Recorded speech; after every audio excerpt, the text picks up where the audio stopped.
Hello, professor and students. My name is Sturgeon, and today we're going to be discussing a TED Talk and how it applies to leadership that I watched today or recently about the energy and the solar system.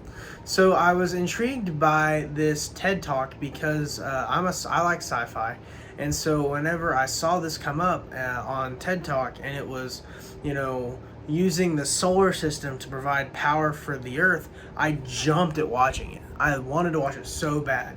And so the guy who created this TED Talk and spoke was Ali Hajimari. He's the professor of electrical engineering at Caltech, and he has a bachelor's in electronics engineering and then a master's and a PhD in electrical engineering from Stanford. He's a really smart guy and very knowledgeable, and you can see that with how he's discussing this to the people that he's discussing it to in the TED Talk. One of the main points that he had said was energy and data are the main currencies of our lives today, which is so true when you think about having a cell phone and having a computer or having a tablet. All of those things are consume energy and they consume data, and so those parts are important to our lives. And so basically this TED Talk talked about how if we put solar panels out in the atmosphere, we could capture those UV rays from the sun and wirelessly transfer that energy to the earth, and it would have a 8 times more energy rate because there's no clouds, there's no weather, and there's no day or night with the sun. And so with that, he brought up some really good points, and he talked about the different wavelengths that you might find or hear about. You've got your light, so you've got light waves, so that's how you can see. You've got your sound waves, and that's how you hear. You've got your data waves, and that's how you're connecting your phone or device to the internet right now. And he also talked about how sometimes there's interference, and so interference is when something gets in the way. How he described it was interference is whenever the orbit or the Earth would be spinning, and some parts of the Earth would be getting the energy and some parts wouldn't be.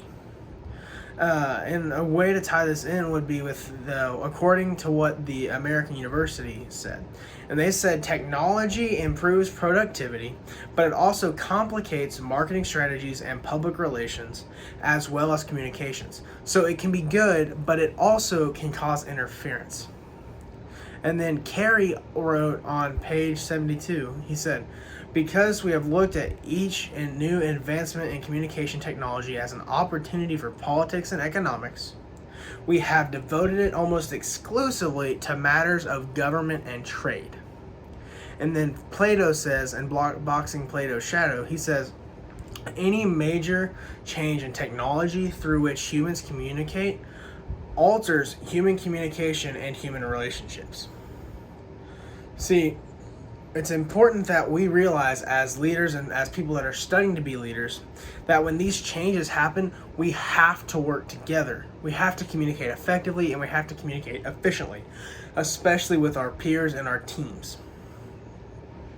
And just like Ali had said in his video, he said this and it really captured me, and he said, when waves work together, the energy goes in one direction. And this is so applicable for being a team leader, is whenever we are all talking and on the same page, we all have no direction to go but in the same direction. And that means if we go together well and we do the right thing well, that's great. But if we also fail, we fail together. That is so important that we need to make sure that we as leaders are on the same wave and on the same wavelength and going in the same direction.